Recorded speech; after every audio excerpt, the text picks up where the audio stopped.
Okay, thanks for the invitation. It's really interesting for me. I didn't know much about economic geography. I'm a psychologist by education, and my research is basically behavioral economics.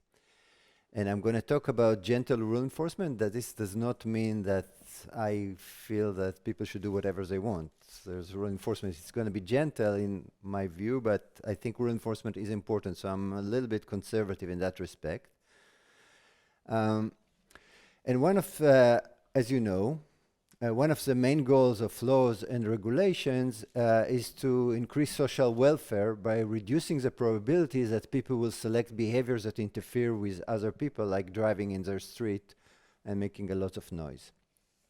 Historically, and of course, larger crimes than just driving. Historically, the main challenge in having effective rule enforcement was that the probability of detecting crime was relatively low. So in order to still have an effective rule enforcement system, typically what was done was using severe punishment. For example, I have an Australian friend that says that his family was sent to Australia because his great-great-mother stole an apple and was sent to Australia. So this was really effective. In the Middle East, we use something more, I'm not sure it's more cruel, we used to chop hands for thieves.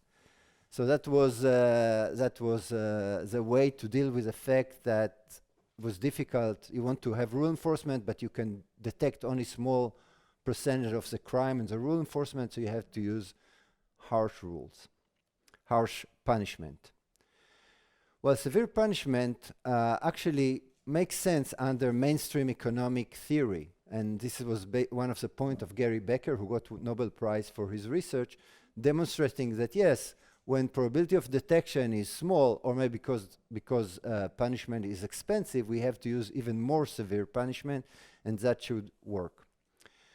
The first part of this talk, I will review basic research in behavioral economics that suggests that, however, despite the fact that if people are rational, severe punishment should be effective, given what we know about human behaviors, there's reason to believe that severe punishment are not going to be effective.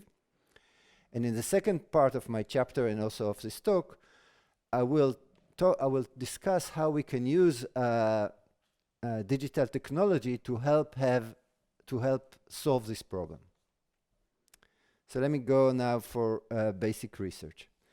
Classical research in behavioral economics, and this is a classical work by Daniel Kahneman and Amos Tversky that led to Kahneman's Nobel Prize, shows that in basic choice tasks, people tend to overweight a rare event. So for example, most people, when they have to choose between a loss of 5 with certainty or a loss of 5,000 with probability 1 in 1,000, same expected value, most people prefer to get a small loss. So this is consistent actually with Becker's idea that severe punishment will be effective, because in this example, people are more sensitive to a loss of 5,000 with probability 1 in 1,000 to a punishment of only 5 with certainty.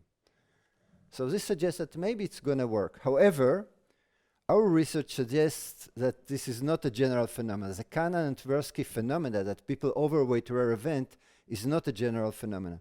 We found that by mistake. This was when I worked with my ex-PhD student, Greg Barron. We tried to replicate the Kahneman-Tversky phenomena and see how experience affect human behavior. We initially thought that people will learn with experience to maximize, and the results surprise us. So here is one experiment, a recent replication of our early studies. We asked people to choose between a loss of 1 shekel with certainty or a loss of 20 shekel with probability 1 in 20. And in our experiment, unlike the Kahneman-Tversky study, in the Kahneman-Tversky studies was hypothetical choices and people have to select only once. In our experiment, you come to the lab in this specific experiment, and the experiments include 25 trials. We tell you that this is we describe the pair distribution just like the Kahneman-Tversky experiment that they describe, but you play 5 times and you get feedback. In our experiment, the feedback was started after the 6th trial, and the feedback looks like that. if you selected, for example, right in the first trial, and the feedback was we actually draw from this pair of distribution, and we say, well, in the first trial, you selected right and you lost 0. Had you selected left, you would lose 1. And now, the feedback did not add information because we described the pair of distribution to the subject. They were engineering student at the Technion. By the way, I forgot to say that the study, this research is conducted with Kinner Teodorescu at the Technion. And then another trial, the subject selects right again and again, gets his feedback. And this continues for 25 trials.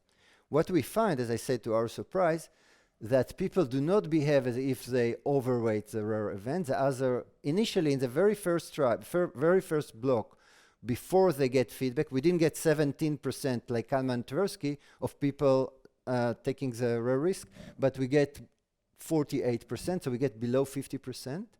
But with experience, subjects start behaving as if they believe that it won't happen to me. They start behaving as if they prefer the loss of 20 with probability 1 of 20 over the loss of 1 with certainty.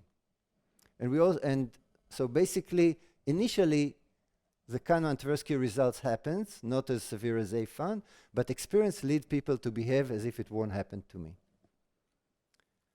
This phenomena is now known as a description experience gap. So when people see a description of the pair of distribution, they behave as if they overweight rare event, but experience reverses this deviation from maximization and leads them to behave as if it will not happen to me. We ran several international choice prediction competition to try to explain why experience have this effect, why people initially tend to overweight rare event, but after experience they behave as if it won't happen to me, even when the experience does not add information because everything was described. So the feedback does not add additional information.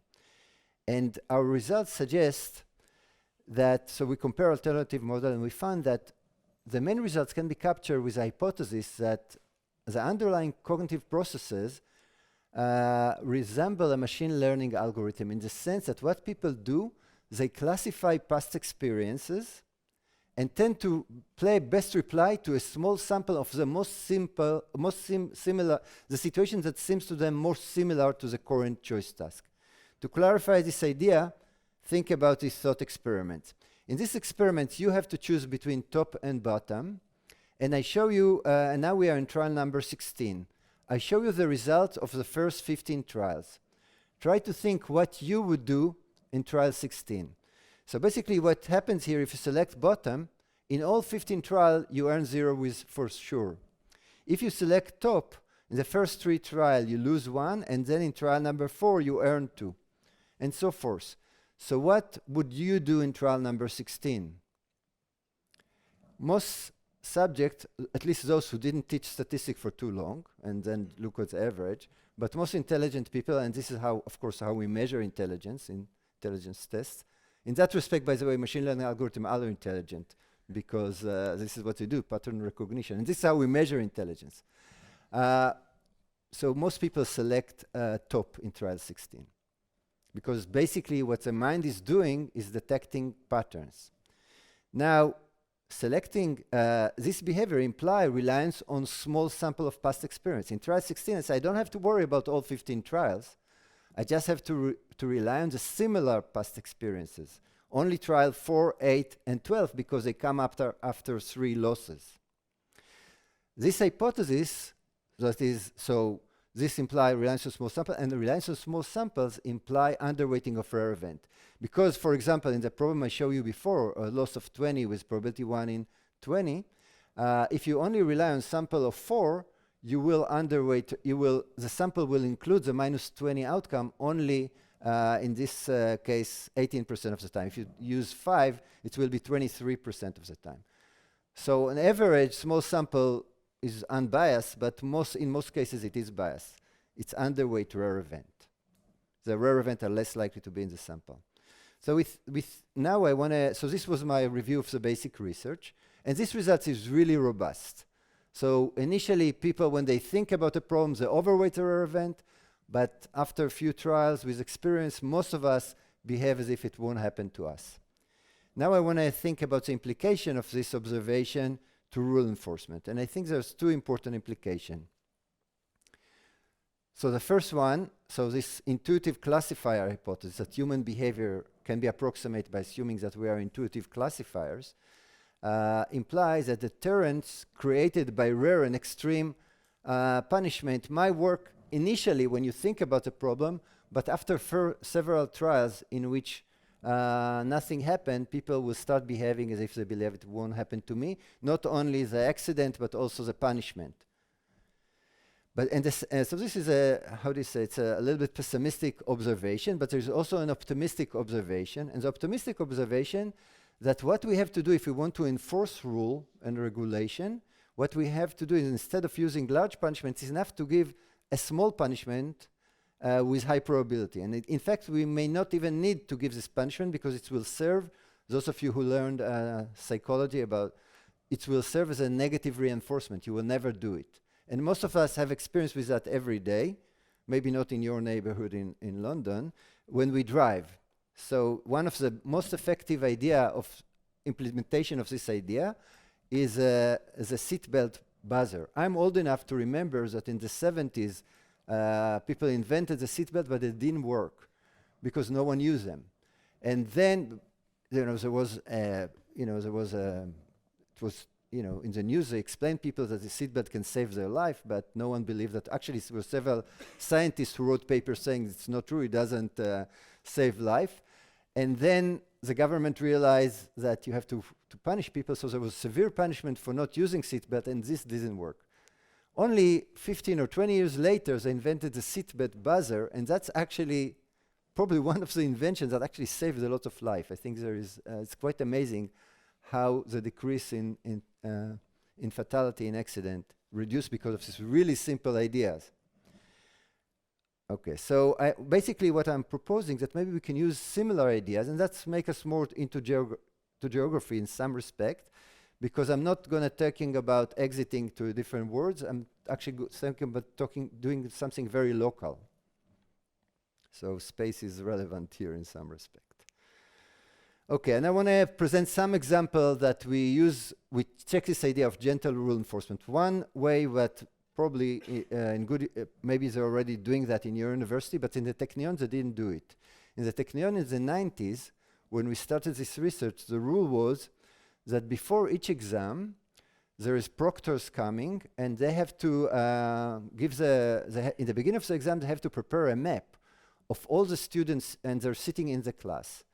And then, presumably, the professor will look at the map, and if you see two people sitting one next to another, and that make similar mistakes, then we can punish them and throw them out of school. Really severe punishment thanks to this map.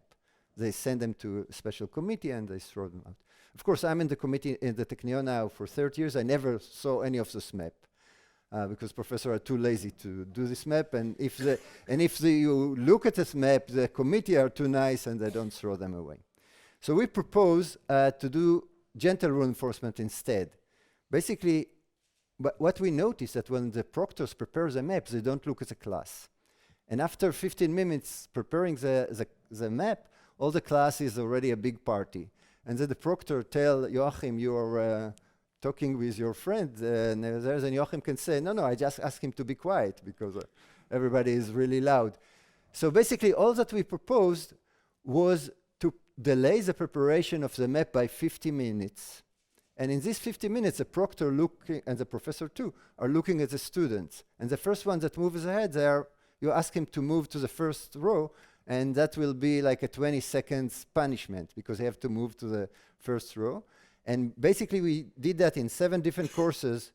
And in all 7 courses, we found that this really simple method, just delaying the preparation of the map, reduce cheating and perceived cheating. So really simple method can move Technion students to be more consistent with, behave more consistent with the law, with the rule.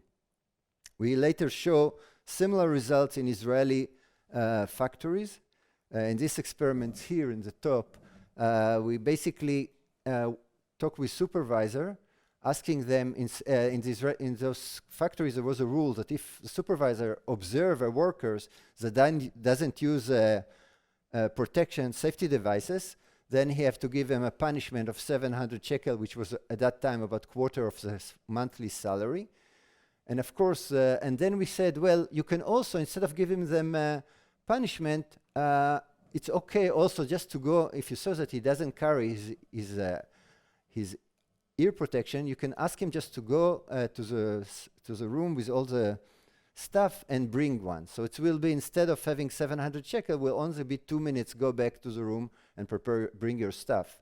And we show that just doing that, is small punishment, and going back to the room, increase the proportion of workers that we have that use the device as needed from 50% to 90%. Later we saw something similar with nurses and doctors while taking blood in hospitals, asking them to use gloves. The same method, just to remind them and ask them to go and bring the gloves, had the same effect. In some respect, I understood that in Germany this is called the old lady with umbrella, that the German rules were enforced by old lady with umbrella. I actually had this experience once. I was in Bonn after the government already moved to Berlin, and I was walking there with my friend who later won the Nobel Prize, Alvin E. Roth, and it was 10 o'clock in the morning and Saturdays, was no car around, and Al wants to cross the road in a red light, and there was an old lady with umbrella actually stopped him.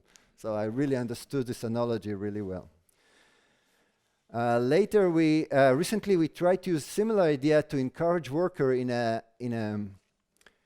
nursing home to use tracking applications. This was before the vaccination in COVID, and it was really important to know if one of these workers turned out to be sick, to know who are the old people the people that he met that day, and the government and the management of this home asked the worker to use this application. Was actually friendly. Only at work it's follow you, and when you go home it doesn't have an effect. And 20% of them agree. And then we basically come up with a small gentle punishment for people who don't want to use the application, that they have to fill a form when they come to work. So it's only take 1 minute to fill the form, or you can show the application. And that reduces the proportion of workers that agree to use the application to 70%. This is the red light is when we implemented this method. We actually presented this method to the Israeli government, and we presented all these results to the Israeli government with a committee organized by Dan Ariely. And this was one of the things that convinced the government to use what we called in Israel the Green Pass, the certification for vaccination. Luckily to me, Dan Ariely got the credit of doing that, and all the anti-vaxxers attacking him and not me.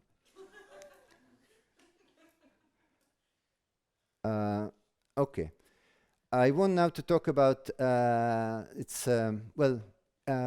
want to talk about the parking lot paradox, and this observation that come from research. They didn't call it a parking lot paradox, but they found the results in Walsh and Farrington in serious research in the UK, where the UK already have a CCTV system early on, and they check the effectiveness of CCTV system of that sort.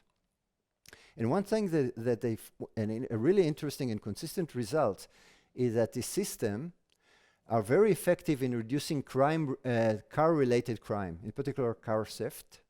So when there is a CCTV system, people don't steal car in that lot. However, the CCTV system are not very effective in reducing more severe crime, like the aggression and crime, including homicide. And there are several explanations in the literature for why this is happening, but I want to, and most of them are pessimistic explanation. And one of the natural explanation that when people plan to kill someone, they come prepared and or they're really angry, and this is why they kill them. But when you steal a car, you see there is a CCTV system here, and then no one here, so you go there. We won't present our explanation is more optimistic. Basically, we suggest that what happened here, the difference between the two situations, can be explained with our intuitive classifier idea. When you steal a car with probability 1, the owner of the car will complain, and maybe also the person in the lot will notice that and can close the road. On the other hand, when you are in a public area, say you're a teenager, and someone insult your girlfriend or insult you, now you can, if you have a knife, you can take it out and ask him to apologize or to run away. Most of the time, the other person will be smart enough and run away. Only probability, with small probability, he's drunk enough and you are drunk enough, and then you get into fight, and one of you might be hurt. And so the interesting thing, we went to, so everything is covered by those CCTV systems. So we went to one of the centers like that in Israel, and we realized that the operator look at 200, it's a room looks like that, and there are 200 screens, and they never see anything in real life. So the CCTV system in Israel is only used if someone left dead in the area, then they try to find who's the person who killed him. So basically, in 99% of the time that you use a knife, you get positive reinforcement. You become the real man, and your girlfriend really appreciates the fact that you defended her. And the question, can we improve the situation? And we want to propose a way to do it that is relatively simple. Probably the technology is already existing, and maybe it's already done somewhere, but we want to clarify the potential value. Basically, what we suggest that it's enough to add a machine learning algorithm to the CCTV system that can detect knife or broken bottles. In Israel, it's a common way for kids. Some of them don't carry knife with them, so they have to break a bottle. And once it sees that, immediately turn on blue light on this public area, on the camera, and also in the monitoring room to wake up the operator. But more important, and waking up. By the way, I used to work as an operator like that, so I have the experience of what I work in the Israeli bank. So we were doing an interesting thing while looking at the screen. So basically, the idea is that once you turn on the blue light in this public area, then the kids there know that someone is now watching them, and in 3 minutes the police might come. So the punishment will be very gentle. You just have to run away, because everyone there is going to be arrested. So you have to run away. And our point that this gentle punishment might be enough. This is basically our idea. And basically we think that many times you can use AI systems with this kind of enforcement in many situations, not everywhere, but in many situations.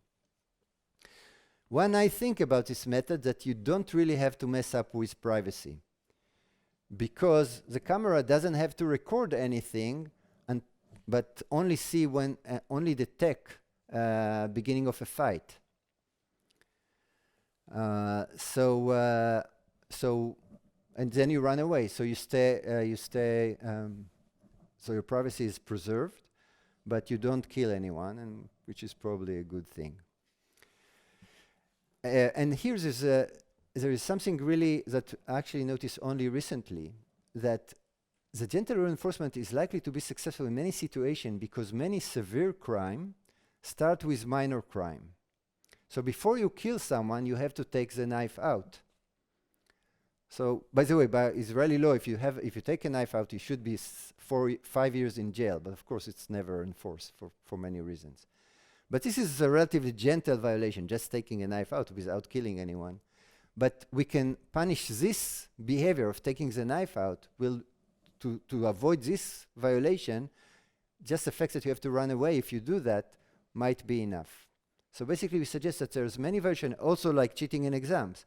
Just the fact that you are looking around, you haven't cheated yet, you're just looking around, that is enough to move you to the first row. And once you do that, then you can solve the problem while really gentle punishment.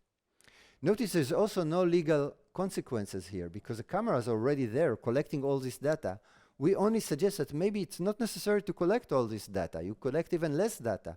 You only start collecting data once the camera, what a machine learning algorithm detects a problem. So in some respect, we are actually going to collect less data. We're going to impair, this method can reduce impairing privacy, not increase impairing privacy. So here is my summary. I see I'm going to have too much time to entertain you, but I guess we can go earlier for lunch.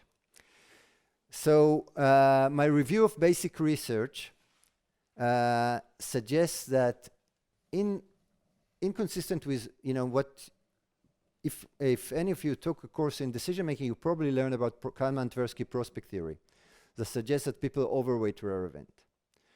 But more recent research suggests that the opposite is correct.